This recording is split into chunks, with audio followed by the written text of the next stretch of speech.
with a high rise taste. Addicted to the vapors of paper. Embarking the darkest sins in the hearts of men. Every rapper that rap ain't celebrity.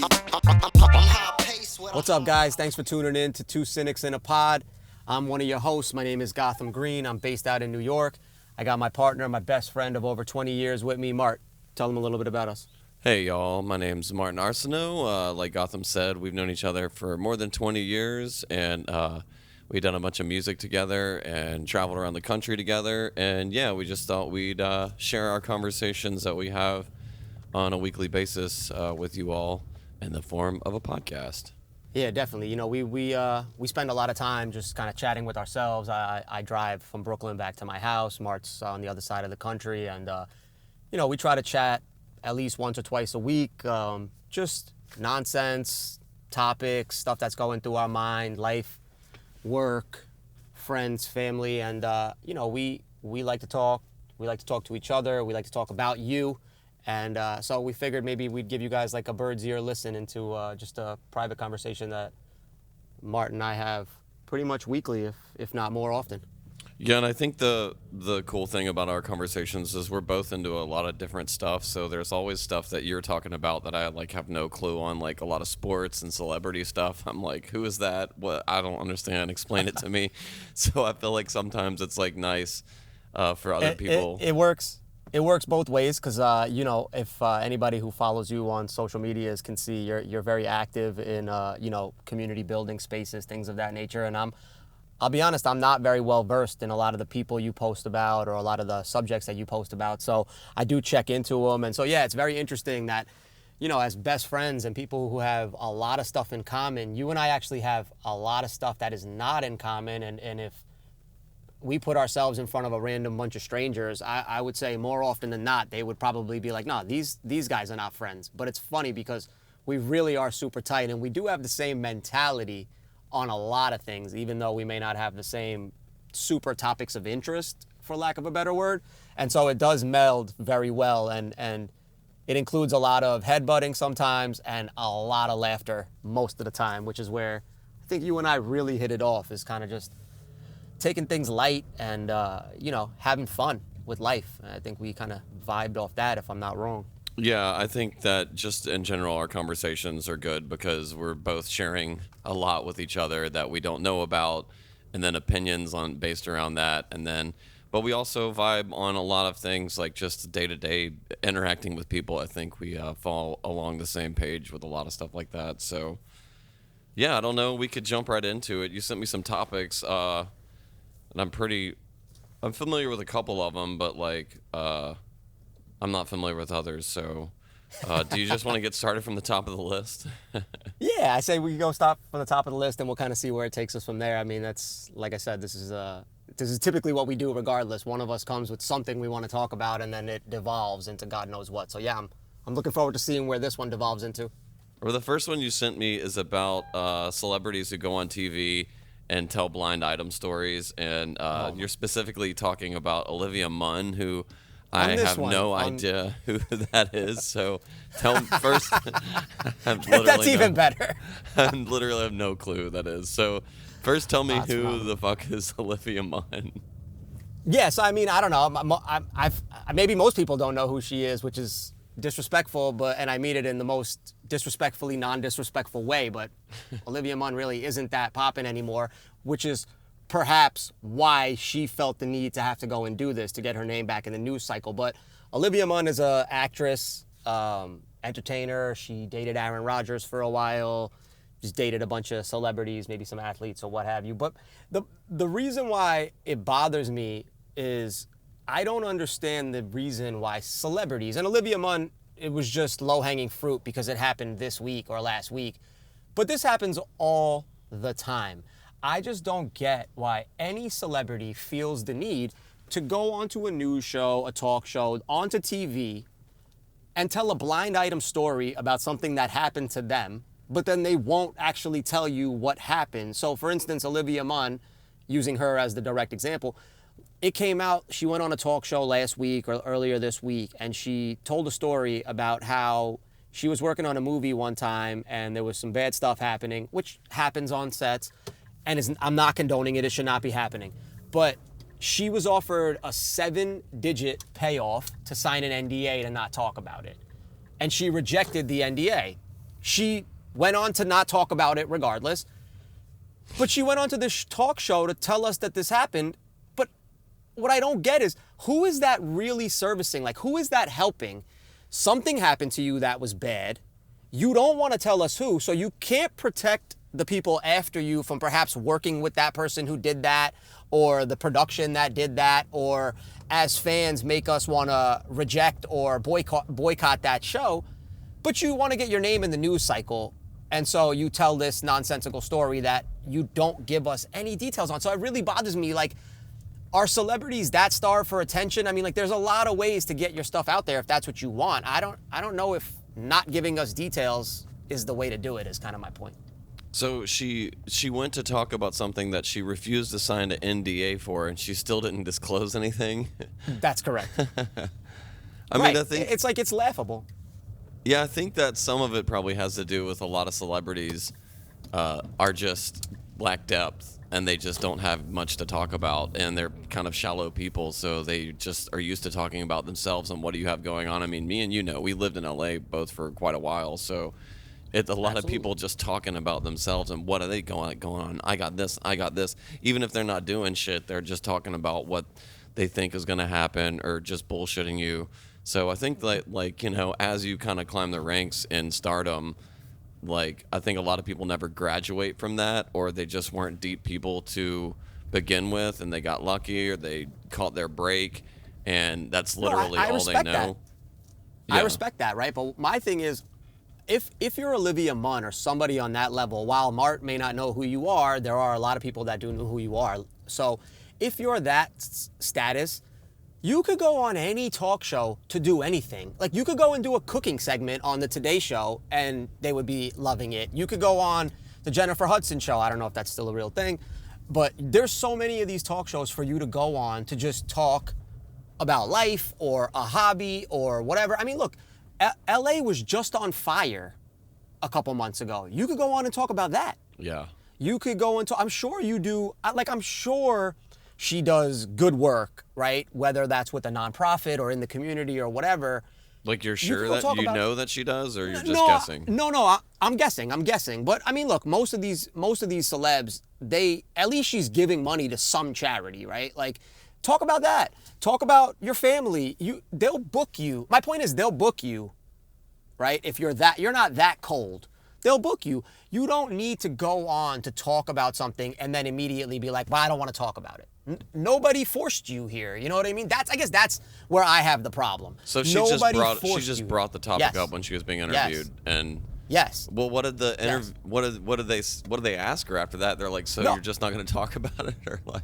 I think they kind of just moved. So I think they kind of just moved on. Now, I'll be very honest. I didn't watch the whole interview. I'm never going to watch the whole interview, right? But I see the headlines.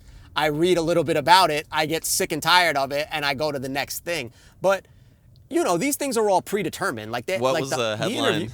What was the headline of the article? Olivia Munn talks about something she can't talk about or won't. No, it talks about 7-digit payoff she rejected, on a bad set. Which, again, it sounds great. It's great clickbait. It got me. I clicked on it.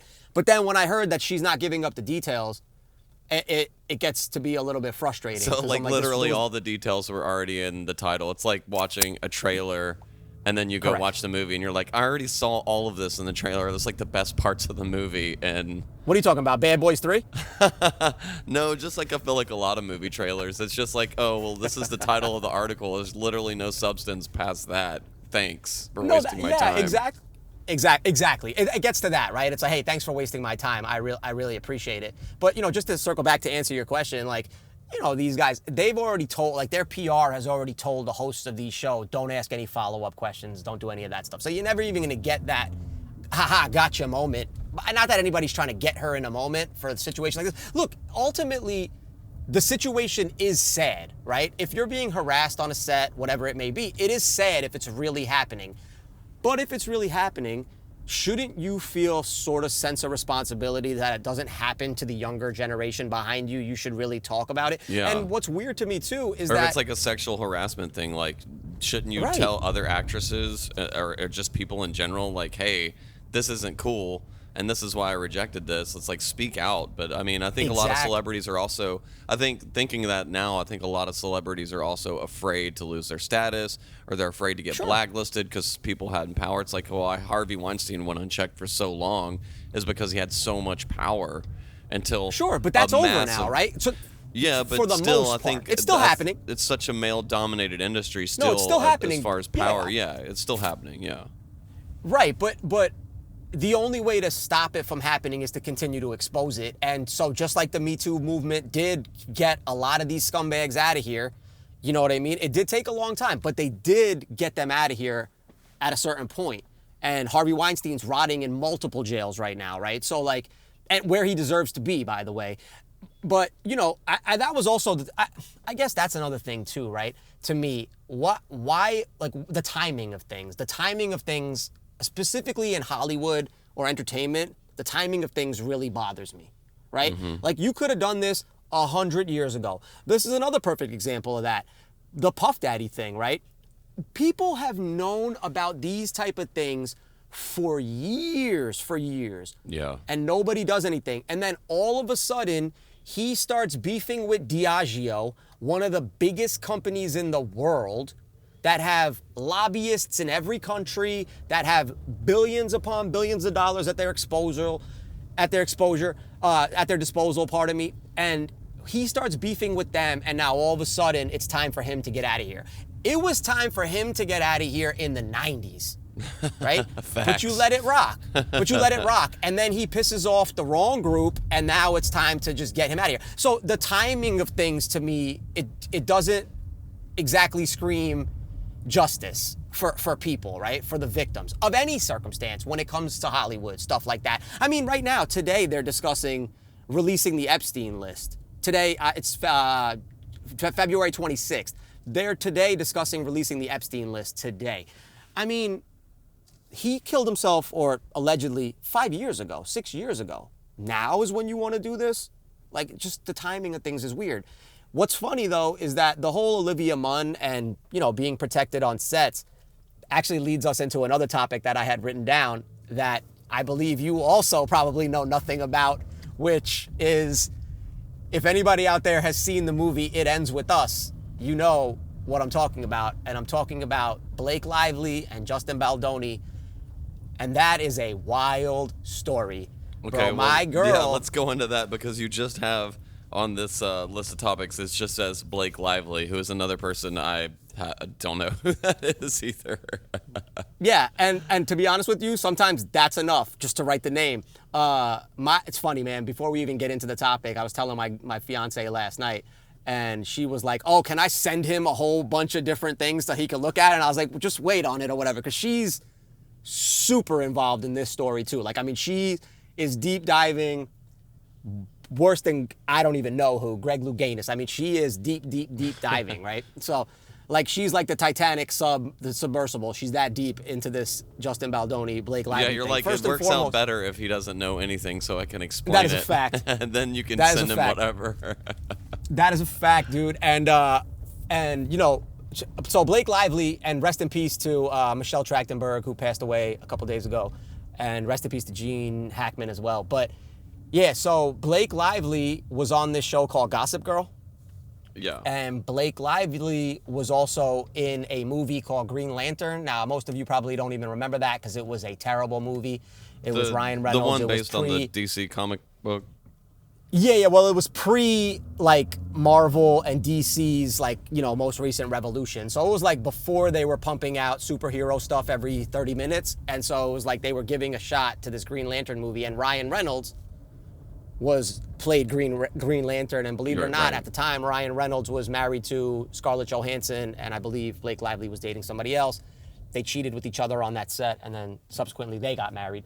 But Blake Lively has become like this big time actress. She has become a big star in her own right. And she recently was on a movie. It was in a movie. She was cast to be in a movie called It Ends With Us. Now, It Ends With Us was based on a book about a woman in a domestic abuse relationship.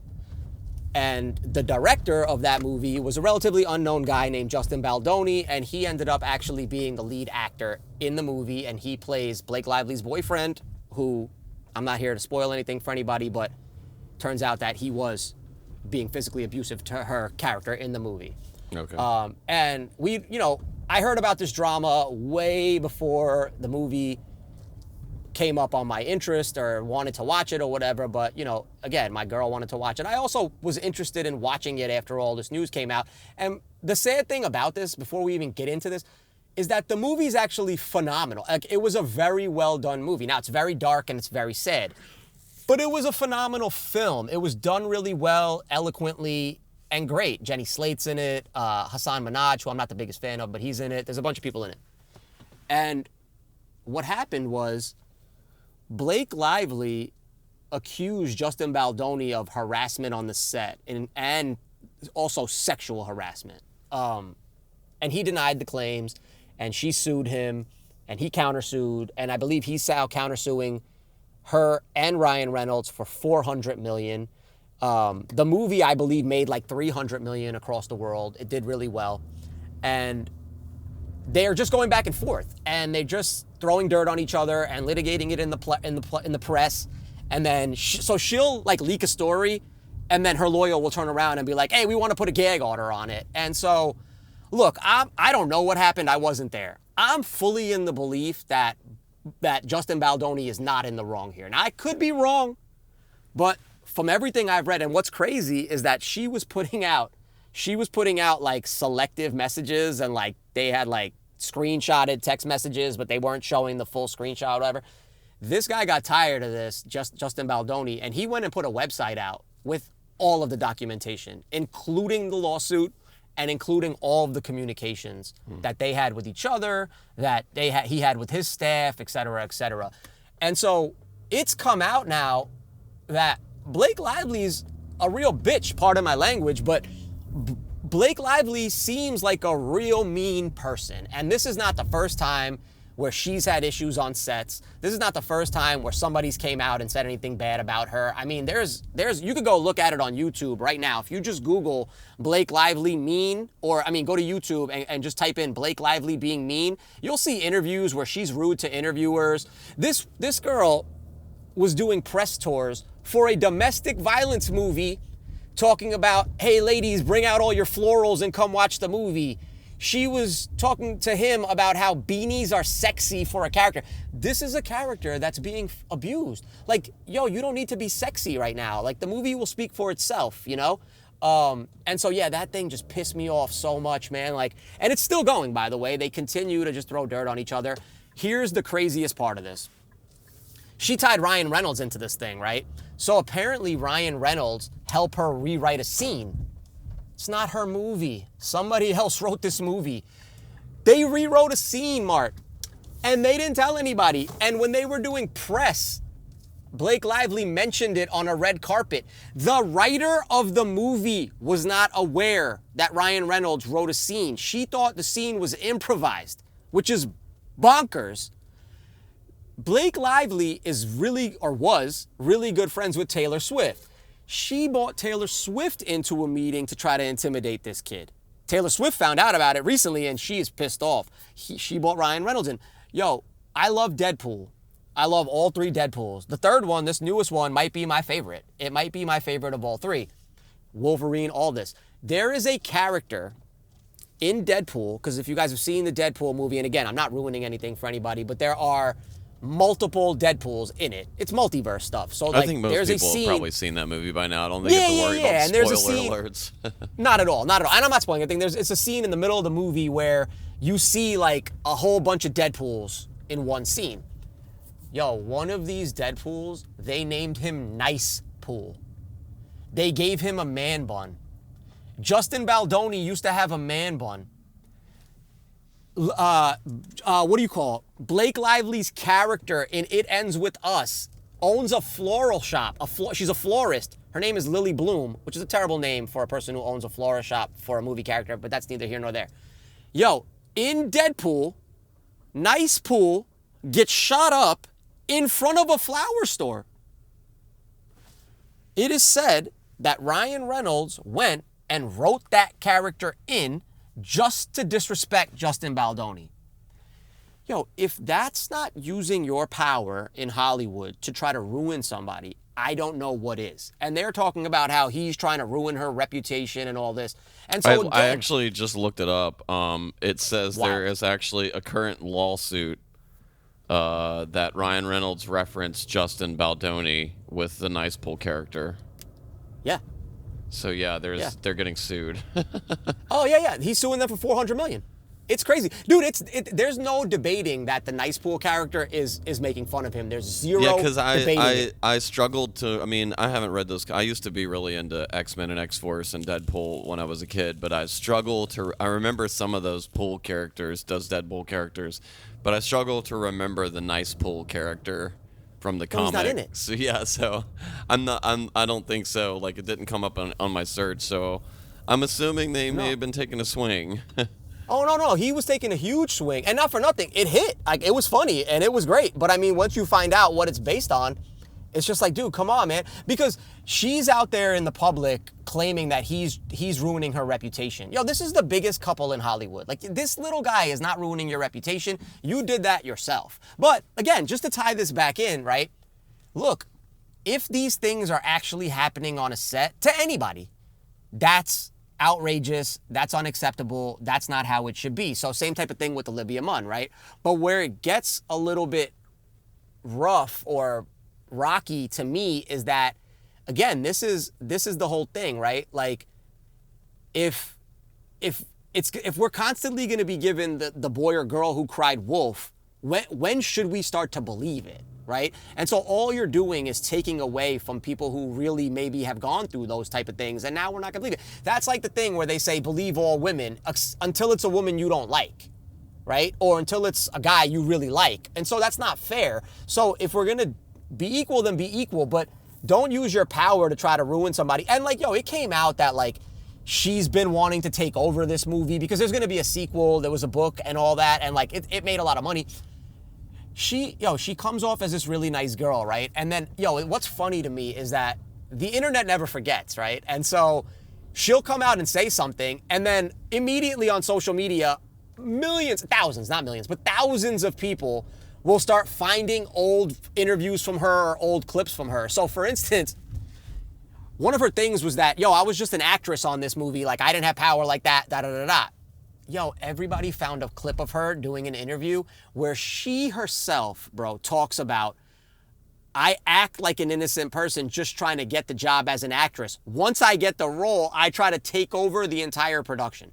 Your own words are combating everything you're trying to say that you're not about, right? No, I'm a team player. Well, this video tells us that you're not a team player. No, I'm friends with the girls. Well, this video of actresses that we all know, like, look up Anna Kendrick versus Blake Lively. You'll find it. Look up some of these other people. Like, what's crazy is I would love to have heard what Michelle Trachtenberg, rest in peace, would have said about Blake Lively. Yeah, she's dead now, and so you put out a nice post about her, but we don't know what her feelings were about you. She's never said a word about you in the last 20 years since Gossip Girl, whenever it was, went off the air. So, weird, right? And like, Ryan Reynolds too, man. Like, Ryan Reynolds, if you really think about it, he comes off like kind of an arrogant jerk also. Now, I used to think it was cute and funny and endearing or whatever, but it ain't, dude. It's just really your personality. Like, you're a dick. It's cool if you're a dick, but own it. You know what I mean? Just own it, dude. Don't try to play this like Mr. Nice Guy, and then behind the scenes, you're really trying to ruin people's lives. Like, I mean, this Justin Baldoni guy, he's married with 2 kids also. You know what I mean? Like, You're potentially ruining a marriage, ruining a this, ruining a that. For what? Like, it didn't need to happen. Like, this didn't need to be played out in the press. She could have just kept this quiet, sued him on the low. Nobody would have even known. But no, you want to make a big thing about it. You want your name to be in the cycle, like I said. Everybody just wants their name in the news cycle. It's crazy. I mean, that's I like true, the guys yeah. that try to stay away from the news cycle. You know what I mean? Like, hey, stay quiet, dude. Like, I come from a generation and a place where we don't want to go in front of cameras. We don't want to talk about things. You don't Yeah. talk about your people. You keep it quiet. You resolve things in-house. That is over. They don't do that anymore. I think some people do, but we just get some we people do. see so much of it. I mean, it's hard to miss when Correct. celebrities are airing their dirty laundry out. But I think there's like You a know lot who never of, I mean, airs like laundry? Keanu Reeves or something. Like you never hear about him because he's just drama free. He's like lives simply, like, you know. Well, that guy's like on the other end of the spectrum. I mean, he's like a saint in comparison. Yeah, to these guys, exactly. You know what I mean? So there are like celebrities that don't want to be in it. They're just like, this is a job. I want to be good at my job. I don't want to be in this drama. But there's also celebrities, dude, that are having a great time and living that, maybe let's call it more of a party lifestyle as opposed to a sanctimonious lifestyle. And even they keep it low, they keep it quiet. Now they have a close-knit circle and all that stuff, and you really rarely hear anything about them except for like womanizing stuff. Like, and the two people I'm thinking about in my mind are Leonardo DiCaprio and Derek Jeter. Those are two perfect examples of guys that womanized, and maybe Leo still womanizing, but they relatively stayed drama-free. You never heard any stories about Derek Jeter wilding out. You never really hear any stories about Leo wilding out or being rude to people on sets or whatever it may be. So, you know, there are still guys that do it. But I also think, like, you know, social media, too, has ruined a lot of people, because if you're not being talked about right now, then they think that now, well, I've been forgotten about. And that's not the case. You know what I mean? Like, do people forget about Jack Nicholson? No. Right? Do people forget about Leo? No. Do people forget about, you know, Derek Jeter? No. Like, if you are good at your craft and you stay above the fray, you could take 4 years off from doing a movie, 5 years off from doing a movie. I mean, look at the reaction today to Gene Hackman passing away. Gene Hackman hasn't done a movie in 21 years. Yeah. Still as popular as ever. You know what I mean? Yeah, and still so, like and people very still, notable name. I mean, multi-Oscar winner and been in some really amazing films. I guess we could move on to that, like, because that was one of your topics too. And I didn't even realize that until you sent me that he what was going on in like in New Mexico. They're in Santa Fe or something. They had home there. They were living in Santa Fe, and I mean it's crazy, because when I heard about it this morning, first everybody was, you know, people were speculating that it was a carbon monoxide leak, because what happened was that he was found dead in his house with his wife also dead, and one of their dogs dead as well. Yeah. Who's killing a dog, right? And so initially the thought was, well, it must have been carbon monoxide poisoning, that they all died together, you know. Then now again, later on in the day, news has come out. Well, apparently they had 3 dogs. Only one of them died, which is strange if it's carbon monoxide poisoning. Yeah. Apparently they hadn't been seen in 2 weeks. And so I guess a maintenance guy went in and saw them. The door was open. The front door was open, like ajar. So that again, kind of rules carbon out monoxide. carbon monoxide. Like, you got a window or a door open, you're usually fine with that. Right, one would think that. Then they also said that when they found her, and again, this is not the best thing to talk about, but when they found her, her face was bloated, her hands were mummified, you know what I mean? So obviously and apparently she didn't. What I read, there was like a bottle of pills scattered on the counter or something. Yeah. Now, he was 96 years old, so a bottle of pills scattered all over, that could be easily explainable. I'm sure he was on meds. But she's you know 30 years younger than him or something. Yeah, she was in her 60s, and I mean, again, we hadn't seen them in public in a long time, but relatively healthy from all accounts and everything. And so, you know, you don't really know what it was. I mean, again, that too, like nobody reported that anything was stolen. There was no forced entry and all that. But they are saying now that they're reporting it as a suspicious death, so they'll investigate it. And we'll see. You know, Michelle Trachtenberg, same thing. She was a big actress, you know, years ago, child actress, was on Gossip Girl, a bunch of things, Buffy the Vampire Slayer, and unfortunately her mother found her passed away in her apartment as well. Now, the story there is that she had a liver transplant recently, I guess within the last year, and people are saying that maybe her body rejected that liver, and that's how she passed. Now, her mother has told the ME not to do an autopsy, which I can respect, because if you don't want that news to be out there and all that kind of stuff, and you just want to mourn your daughter on your own, and you kind of know what it was from the liver transplant, there's no need to do an autopsy, and I respect that. I think for the Gene Hackman thing, though, I mean, just for the sake of really understanding what this was, hopefully they do an autopsy, a medical exam, so we can kind of figure out what it was. It is suspicious. Look, I mean, my brain went immediately, and I was just thinking about this a few days ago, is this movie, Enemy of the State from the 90s. Phenomenal movie. It's a great movie. And I mean, if you watch it now, you're like, man, they were like on onto something. Like the NSA Absolutely. is up in your shit, reading your texts, Absolutely. reading your posts, Enemy of the State. That's looking and again, at your DMs. Oh, it's crazy. Phenomenal movie. I heard they did a TV show. I haven't watched the TV show, but yeah. Look, people, the older generation might disagree with me here, but Enemy of the State's easily a top 5 Gene Hackman movie of all time. I mean, I'd have to You know agree. what I mean? Yeah, I mean, I think French Connection's up there. Yeah, exactly. My man, you know what I mean? And then, I mean, look, I'm a Richard Pryor fan, so like, see no evil, hear no evil. But again, I wouldn't say that maybe is one of his best, but for me, Royal it's one of my favorites. Tenenbaums. See, that's a thing where like I'm not a big Royal Tenenbaums fan, but yes, exactly, he did phenomenal. The Firm. He was in The Firm. If he was great in The Firm, That's yeah, a he's great in a lot of movie. stuff that you don't think about either. You know what I mean? Did some Clint Eastwood I movies. completely forgot about Superman until I was looking at his IMDb Yep. today. Like, Yeah, Lex Luthor, man. yep, Lex Luthor, exactly. I'm like, oh yeah, I forgot that. Yeah, but yeah, there's so many great movies that he was in. That would be an interesting topic to look into for a future episode. How many people who were in the original Supermans are still alive?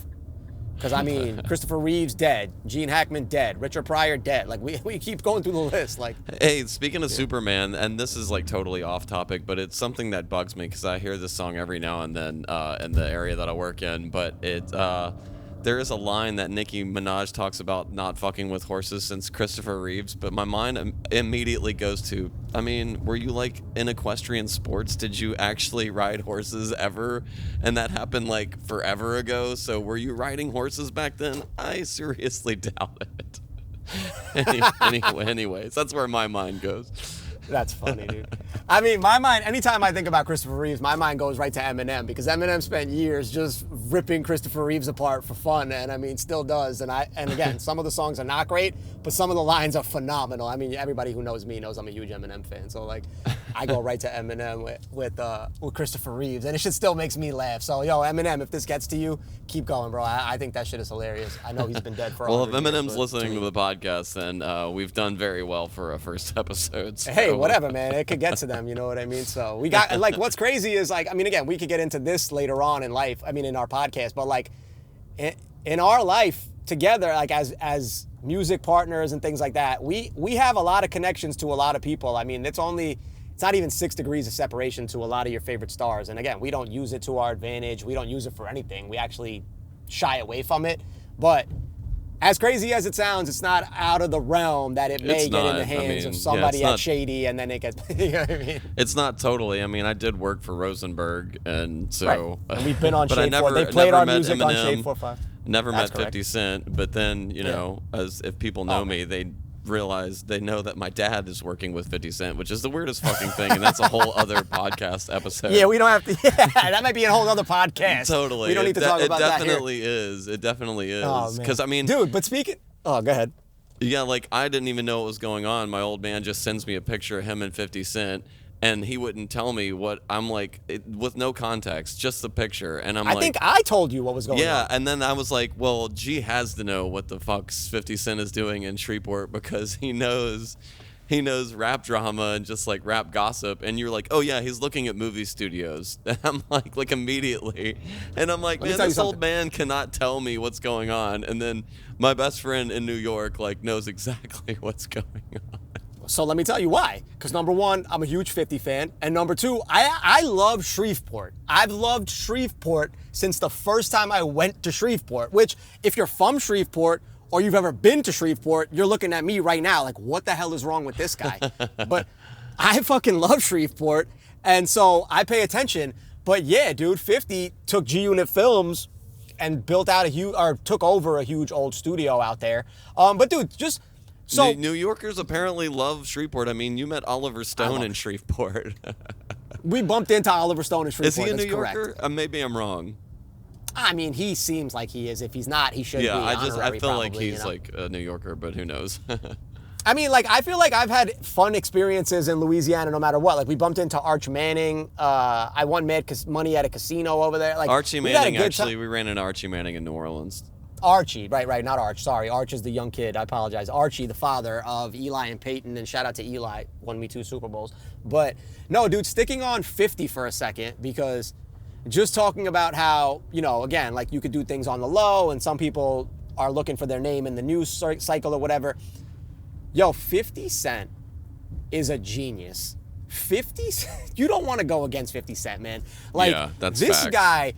this guy is in the middle of, I mean, he's been in the middle of a Rick Ross beef for 100 years, but this guy is in the middle of just destroying Big Meech. And if you don't know who Big Meech is, just Google it, Big Meech BMF. But, he's in the middle of destroying Big Meech.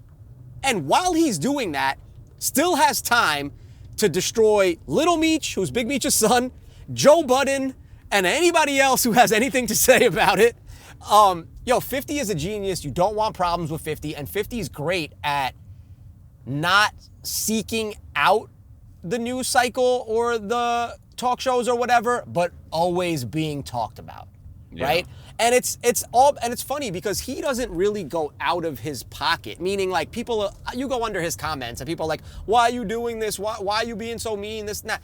If you know 50 Cent's story, this is exactly who he is. He's not acting. He's not playing a role. He's not doing none of that. And guess what? He does not care about any of you. His mother was killed when he was 12. He disowned his own son. Like, he don't care about Big Meech's son. I'm sorry. I'm sorry if you guys are sad that Little Meech ain't gonna have a career now. But, you don't go against Fifth, man. Like, even Yayo will tell you. Like, and he was throwing shots at Yayo the other day, too, which was the funniest shit. Because, I mean, that's his brother. Like, he'll tell you, like, Ye is my brother. But he got no problem throwing shots at Ye also. Dude, 50 Cent is a great interview, as a matter of fact. Like, when 50 does interviews with people he loves, like, he's done a bunch of podcasts recently that have been phenomenal. But, yeah, man, 50 is that guy. And, it's not out of the realm of possibility that this podcast or stories about him from us may make its way to him. And look, it's all respect and it's all love. I mean, I was born in Queens.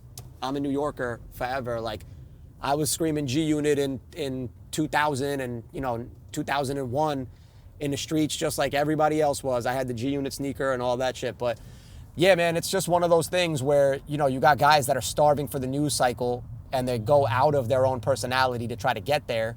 And then they don't know how to get back to themselves. Like 50 is just like such a busy. He's got his hands in so many different things. Like, do you have time to just like really get into it other than like here and there rap drama? But like I did watch. No, but he does. I did watch. Yeah, he does. Like I did watch. You suggested I watch the Cameron interview with him on Talking with Flea or whatever. But I mean, maybe he has multiple sons, but he was talking about like one of the companies he's leaving to his son or something. So that's the younger son. That's Sire. He had he had Sire with this woman named Daphne Joy. No, I'm talking about his older son, Marquise, who he had with Shaniqua, who was just a regular hood rat girl from Queens, like not famous. This is pre-50 Cent fame. I mean, Marquise is probably now like in his, I would say like mid to upper 20s, and Fifth blew up like 21 years ago. So the kid was like young back then. Maybe he's in his younger 30s now. But yeah, Marquise is his name. And I mean, like, this is a kid who 50 basically told to like, fall off the side of a cliff.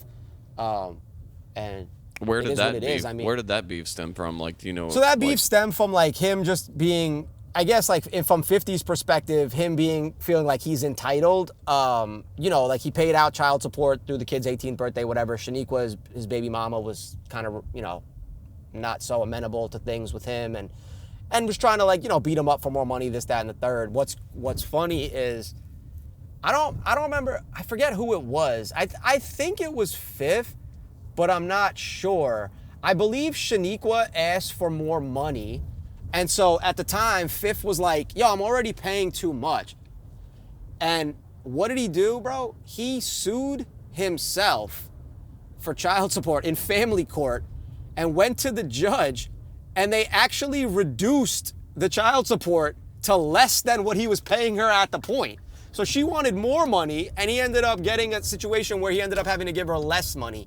But it was always a money thing. Like, he always felt like 50 should just give him money and do this and do that. And like, bro, you're a grown man. Like, you should be able to make it on your own now. And if not, that's on you, kind of. You know what I mean? So I think it's one of those things where it's like, you had your hand out and you didn't really want to do anything. And it's weird because, I mean, like, he did that to his own son. I mean, that's kind of how G Unit broke apart because, like, according to people, like, Banks was being lazy and just had his hand out. But I love Banks. Buck was being lazy and just had his hand out. Ye was running around wilding out, was always going to be there. Game was crazy. But, yeah, man, it's one of those things where if you expect this guy to do every single thing for you, he's just not going to do it. And if you disrespect him once, he's never going to forget. When you talk about having the memory of an elephant, I don't know if anybody has a better memory than 50. You should stop saying the memory of an elephant and just start saying the memory of 50 because he remembers things from 100 years ago. It's wild, dude. And you should see the things he wrote about Irv Gotti when Irv passed. He don't care. And to be honest with you, neither do I. Everybody's like, you shouldn't say that. Why shouldn't he? He don't really give a F about these guys. They tried to take his life, so. He was talking about smoking on a Gotti pack and this and that, and he was like, oh no, I wanted him to watch my new shows. 50's funny, man. Honestly, if 50 decided to get into stand-up comedy, a lot of these comedians that are out right now, careers will be over. Yeah, maybe.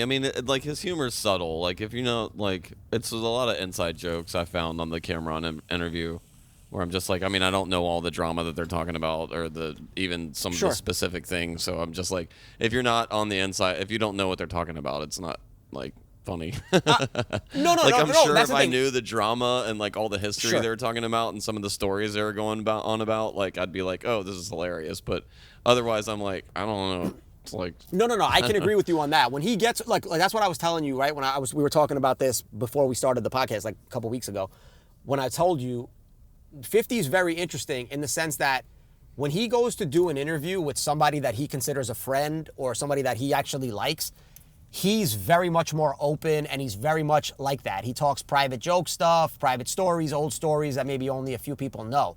When he gets in front of a regular talk show, whatever, he's got to do press or whatever, he's still extremely charismatic, but he keeps it very curt and very short and kind of just to the point. However, he's still very funny and all that kind of stuff. So yeah, I hear what you're saying, but I still think he has the ability to take it more general and make it where people would laugh. Look, there's been a bunch of rappers that have transitioned into that. Some have been really successful, some have been minorly successful, and some have not been. I just think he would be successful at that. He also doesn't go into things unless he's going to be uber successful. Look at what he's done with TV, look at what he's doing with film. And so if he ever decides, look at what he's doing with comedy. He did, in Shreveport, he did the comedy show where he bought out all the biggest comics, and it was a blast. And he's continuing to do that. I think he did one at the Super Bowl as well. So, while he may not be doing stand-up comedy himself, he's definitely a proponent of that art form, and he's definitely been putting people on, the front page to be able to get their shine. Yeah. Everybody, right? Guys from Chico Bean to DC Young Fly to Matt Rife to all these guys, which, is great for up-and-coming comics, younger comics. He's giving you guys a platform. And so, yeah, man, I know 50 wasn't on the topic list, but, you get me started on 50, it's hard to get me to stop, bro. But what else was on those topic lists? Well, yeah, I think since we're talking about relevancy and we're on the topic of rap now, one of them is Kanye still relevant versus is his demographic younger people than us now? That's a question that I have about this, definitely. Yeah, let's start it off, dude, because I have some thoughts about that and questions about that as well. So what is your take on Kanye in general versus what I said? Is he not even for us anymore? You know what I mean? Is he looking for that Bad Bobby audience? I think it's super nuanced, right? Kanye is relevant in rap. As much as I don't want him to be, he is relevant in rap. I know a lot of his newer stunts lately and him, bringing back Nazi stuff again from him not talking about Nazi stuff in a couple years has got him definitely under the microscope in a lot of hip-hop circles. And I do watch a few other black podcasts like Tony Baker and Godfrey and those communities. Yeah. These are also guys that are closer to our age too, and Gen X, elder millennial kind of perspectives. But they are just this dude's done. But if you look at Kanye's following, if you look at his social media, if you look at the people that are talking about it, there are a lot of people that still like Kanye. And I think that it's another thing what we're talking about is people afraid to speak out because they're afraid of his influence and his money. And he might even be still giving people money. When I watched the Drink Champs episode with Mos Def and Talib and Dave Chappelle, I was pretty shocked at how much Mos and Talib bigged up Kanye. Now I know this is from a year or two ago. Some years ago. It was a couple years ago, yeah. But even still, that was that was post him being on Alex Jones talking about how Hitler was a great guy. Absolutely, yes. So I just am like, how can you get behind this? How can you get behind this guy? Like, who is going to draw the line in the rap community that is like a big influence and be like, this dude is lost his fucking mind. Like, Nazism is not cool. Like, they exterminated black men and women and children in prison camps in Europe during World War II. Like this is not cool to be selling the swastika as a fashion statement. It doesn't matter if it's like for irony or whatever. Like that's not ironic. The Sex Pistols did it. It's ironic, but like, yeah, it turns out Johnny Lydon is actually a fucking right-wing piece of shit too. So was it for irony? Like, I don't think it's ever funny or ironic to be rocking the swastika. Like, it's just not cool, man. So no, I agree. Look, as an Indian person, I think like there is still unfortunately relevancy in Kanye with fashion and music, and I don't want it to be, and I think a lot of people are like shying away from that. But I think also there is like a big a demographic of white right-wing kids and like incel kids that are like, yeah, Kanye, this is like, you know, they might think, not thinking, but this is like, you know, Christian nationality supremacy rap or something now. So, but you bring up a great point though, right? Okay, so there you go. So okay, first of all, yeah, you brought up a lot of great points, right? And very relevant stuff. So before I even start, shout out to Godfrey, shout out to Dante Nero, Vishnu Vaka. You know, I've done shows with all those guys out here in New York. They're all funny guys, and they all have a great perspective. It's a different perspective than mine, but it's very similar on certain parts of it. But look, I think you brought up a great point. You said that you believe he's still relevant in rap, but then you also said that these, you know, 15-year-old white incels, he's their god. Is that rap? Meaning, like, do those kids decide what's hot in rap? Meaning, are you seeing, like, I don't know, like, who, I guess, like, the way to ask it is, like, is De La Soul still relevant in rap? Yes, right? Is Kanye? I don't know. Meaning, like, are you running to check for a Kanye project? I'm not. I don't know how many sales Kanye's doing music-wise. I don't know how many streams he's doing music-wise. I know he lies a lot. I know he's going to give us nonsense numbers. But I don't know how many people are jumping to a Kanye record. I'll be very clear. When he put out the record a couple years ago, which was, I don't know if it was Vultures 1 or Vultures 2, I only went to the Freddie Gibbs song. I skimmed through the rest of that because I'm not checking for Kanye. And I don't really care, no disrespect to them, but I don't really care to hear Kanye with Lil Baby or whoever the younger guys that he had on there was. I cared about the Gibbs song because Gibbs is a friend of ours, personal friend. We know him personally. So I went and checked for that. And I thought that was a good look for him, but it seems like even that has become distance. Like, he doesn't seem to still be working with him as much as he was. You know, the thing about Kanye, when people say Kanye is a genius, Kanye might be a genius, but I don't think he's a genius in the way people are giving him the credit for it. I think Kanye might be a genius actor. Meaning, I don't know if Kanye even believes most of the stuff he's talking about. I think he also knows, same thing we were just talking about. Talk about a guy that wants to just constantly be in the news cycle, right? This guy knows how to keep himself in the news cycle. I don't know if that necessarily equals relevancy in rap. I also don't think Kanye West is making music for 42-year-old Gotham Green, right? I don't. I'm pretty sure he's not. Gotham Green ain't moving the needle in terms of culture, but if you're making music for 14-year-olds, 15-year-olds, those kids may be moving the needle, right? So I'm not really sure. I just am a firm believer that Kanye is not a thing for us anymore. And you said, when will somebody big stand up and be like, yo, this isn't it, this isn't it? Well, that already happened. Jay-Z already distanced himself from Ye, right? And so have a lot of big-time artists. It hasn't stopped him from still spitting out his vitriol, finding a way to continue to be in the news cycle. But the one thing I'll say is that it's never for music anymore. And I think that is the change. And that's why I don't believe he's relevant in rap anymore. He may be relevant in pop culture. He may be relevant in racist circles.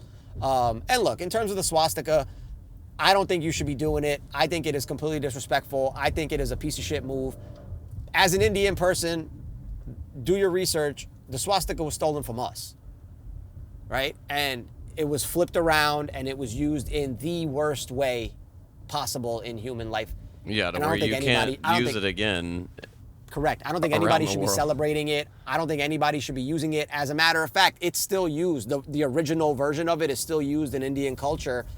And I still feel a way anytime I see it on like religious stuff, cultural stuff, whatever. Of course. Knowing full well it's part of my history, the original symbol, it still bothers me a little bit. So, yeah. No, I wouldn't use it. I don't think it's cool. I don't think it's cute. I don't think it's funny. I think that's what he's going for, right? Is the shock value and the funniness. It ain't funny, and it's not shocking. It's disturbing, and those are two different things.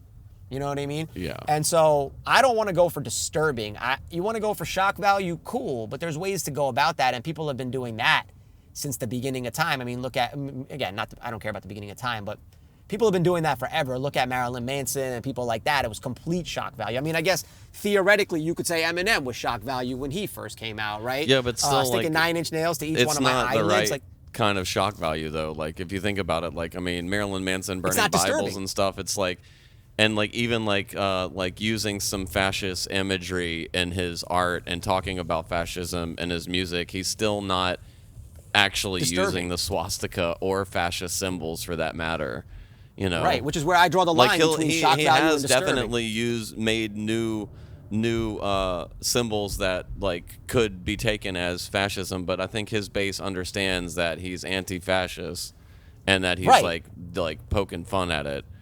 Where and it's just it's a smarter way to do it, and that's why I don't think I've never thought, even when Kanye was making bangers, like he's made some bangers, but like I've never thought he's a musical genius. Like I have a really high standard for that, and I think that term is just thrown around so much with Kanye, and that's like people are like, oh, he can get away with it, he's a musical genius. I'm like, he's not a musical genius. Like he's an okay producer, like he's made some bangers.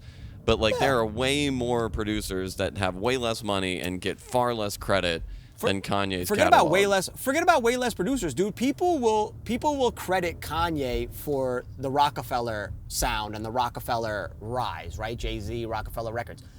Look, anybody who was there at the time or who was listening at the time, if you ask me, because there was two producers that were in that building, in that circle, that were pumping shit out. And I'm not talking about Guru or Ninth. I'm talking about there was Kanye and there was Just Blaze. And if you ask me, Just Blaze was the better producer back then, and Just Blaze is the better producer today. So, and I mean, Just don't get his just due anymore, no pun intended.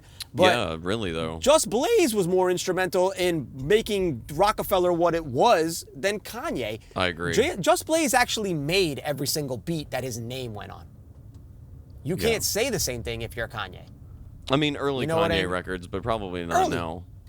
But even Blueprint stuff, like there was stuff on Blueprint. If you ask me, and we could have that discussion on a later podcast where one day we will get into like a verse, this person versus this person, who was better or who was more impactful. And one of those will be Just Blaze and Kanye, and we could do a deep dive on it and go song for song. And I'm confident in telling you that I believe Just Blaze is a better producer than Kanye, especially back then.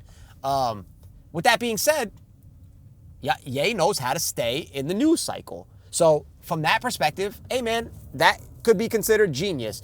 You ain't a musical genius. Yeah. I mean, it's tough, right? Like musical genius is a very high bar.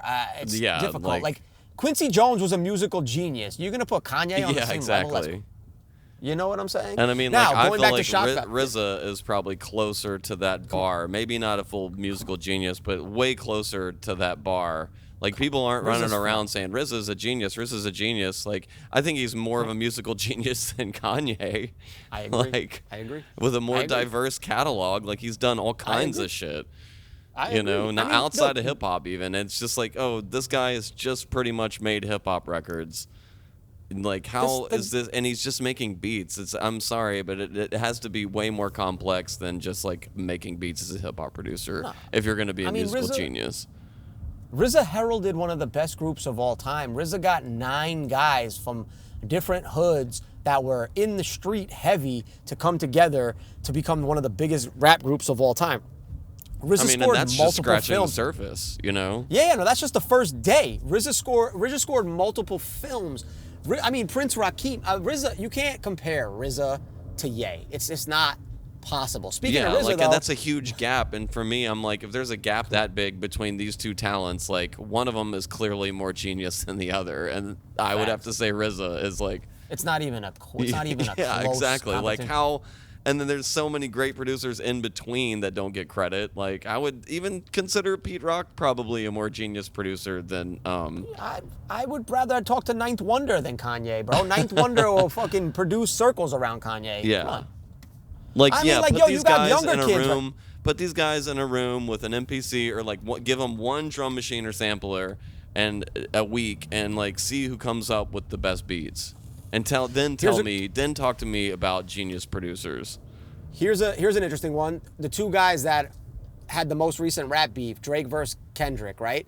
If you asked either one of those guys, Drake or Kendrick, who would you rather have a beat from today, Kanye West or DJ Dahi? I mean, They will tell Dahi you all DJ day. Dahi. And I know that's biased because we know the guy, but like... But it's not I still biased, think though. Dahi is a better producer than Kanye. So, Correct. and I'm not saying that Dahi's not a genius. I don't know, but like I think he's a way better producer, a way more intelligible producer than Kanye. That's it. You know what I mean? Same thing. Ask them who they rather fuck with. Boy Wonder. People are gonna pick Boy Wonder, man. I'm sorry. Like, your time has come and gone. You know what I'm saying? Which is fine, dude. It happens all the time, right? Swiss Beats is a better producer than Kanye. You know what I'm saying? Like, That's where I start to get like, okay, I don't know about that, but like, all right. How about Dame Grease? Remember Swiss, Dame Grease? I wouldn't consider Swiss a genius producer. Like, he's okay. I'm not saying genius, He's made but some again, hits. the bar it's doesn't. The bar's not genius. Yeah, where's the bar for genius exactly? Like, are we going off like how many records were sold? Because there's some bullshit music out there that is like, I don't think Sexy Red's producers are genius, you know? No. Correct. No. Take away genius from it, dude. I'm just talking about who's a better producer. Forget about genius, this and that. I'm talking about who's a better producer. For my money, I would go to Swiss before I go to Kanye. For my money, I'm going to Ninth Wonder before I go to Kanye. Yeah, I'm going just to Dahi before I go to Kanye. continuity-wise. Just sound, Yeah. bangers. I'm talking about who would I rather listen to a song by.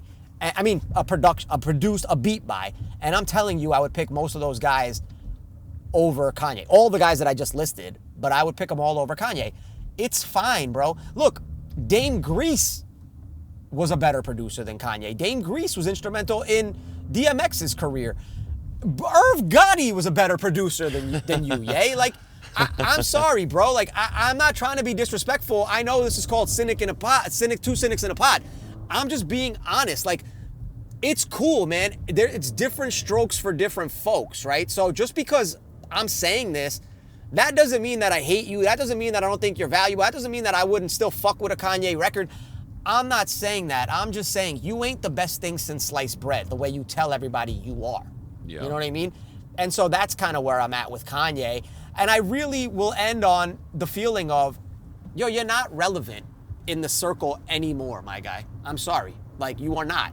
You know what I mean? Yo, your most recent thing is again, Bad Barbie. So you're fucking with Bad Barbie.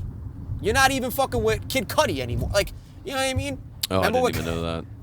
Remember when we were in LA at a party and Kid Cudi walked right up to me as if he knew me for my whole life and ignored multiple rappers that were right next to us? It was a weird moment. Oh, man, we've had some good times, dude. We do. Yeah, like, we can get into those stories too. Like, yeah, we'll get into those in future episodes or whatever. And I mean, you guys should pay attention to those because we got great I've got George my Clinton own stories. weird Kid Cudi moment. That's a fact. But you know, like, yo, just going back, it's funny because I brought that up, but he really doesn't fuck with Cudi anymore. Yo, you know who else he doesn't fuck with anymore? Lupe. You know who else he doesn't fuck with anymore? All the real rappers. He don't fuck with most anymore.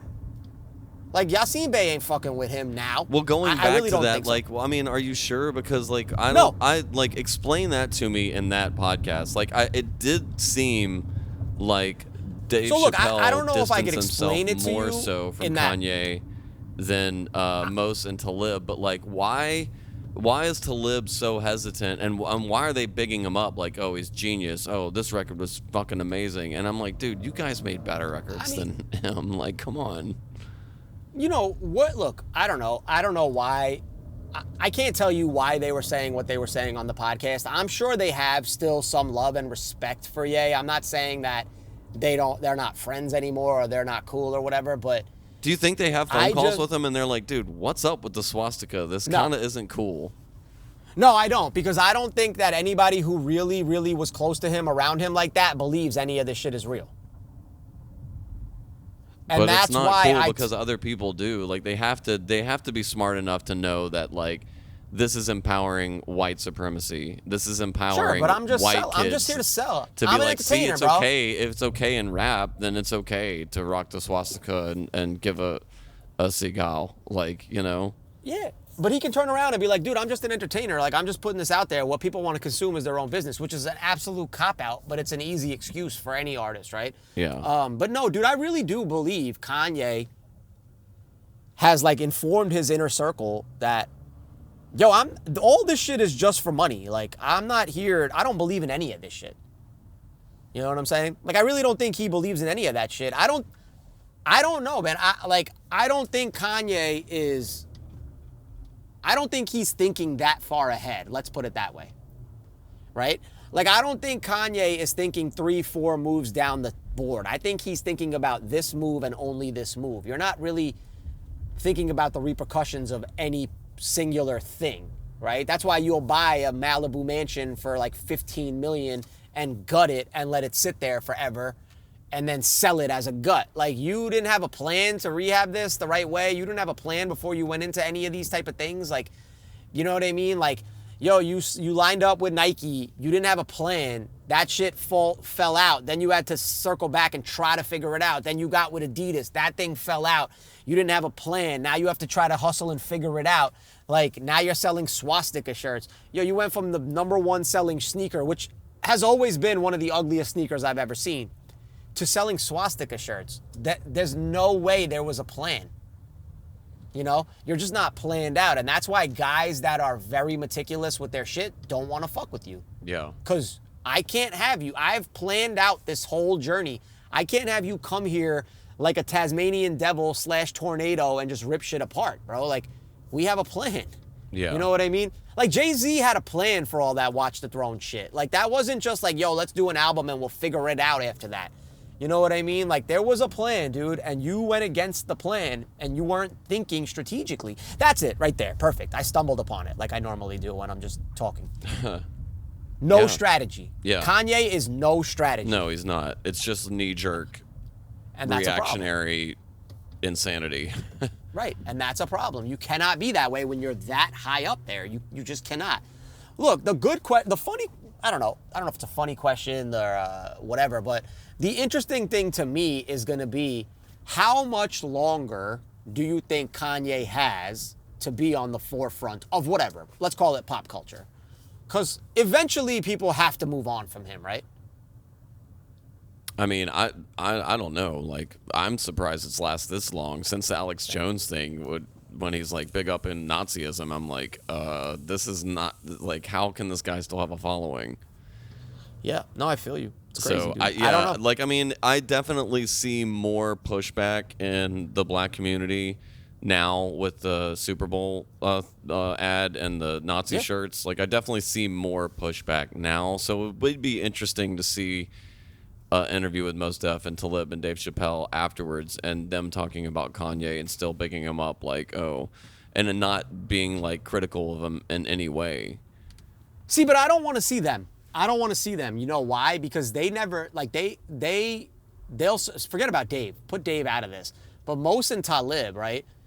I believe they're content doing what they're doing, meaning they don't need Ye, and it doesn't affect them.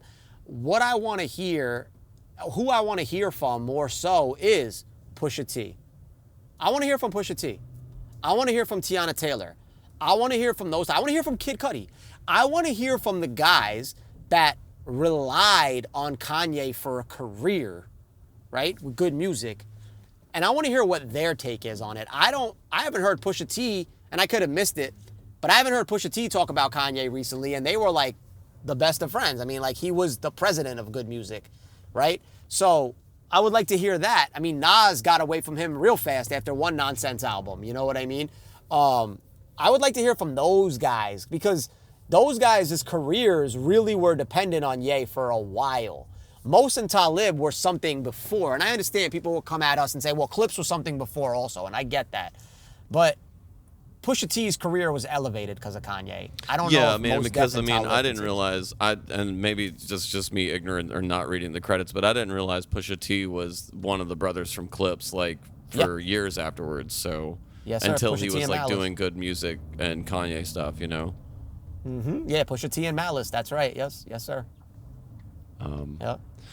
Well, we are approaching an hour. We can wrap it up if you feel good, or there is one more topic on this note sheet. It's up to you. What's that topic? Talk about it. Getting married. If you wanted to talk anything, you're about to get married. Yeah, so look, I guess here's what we'll say. Yes, I'm about to get married. I got a couple months left. Well, why don't we do this? Why don't we say, hey, if you want to talk about or hear about us talking about marriage and our thoughts on that and my upcoming nuptials and the stress I'm under, tune in next week. Yeah, that sounds good. I think that's a good stopping point for us tonight. I love it, my brother. Well, it's been great to do this with you. I'm looking forward to seeing, us talk about more stuff and get more personal and be more cynical and continue to talk shit about Kanye and the rest of that. Me too. But Yeah, it's like a nice little window of like how our conversations do kind of normally go on your commute back, and like for people that didn't know, you're commuting back to Long Island right now in the car, so it's pretty impressive. Yeah, I am in the car right now, so we are on the move, and this has been phenomenal. We really thank all you guys for listening, and we hope you stay listening. And Mart, it's always love, my brother. We'll talk soon. Yeah, and check out our socials. Gotham is at Gotham Green, and I am at Mart Escape Hatch. That's MART_escape_hatch. Yeah, man, we'll check you out next week. I'm high pace with a high rise taste. Addicted to the vapors of paper. Embark in the darkest sins in the hearts of men. Every rapper that rap ain't celebrity.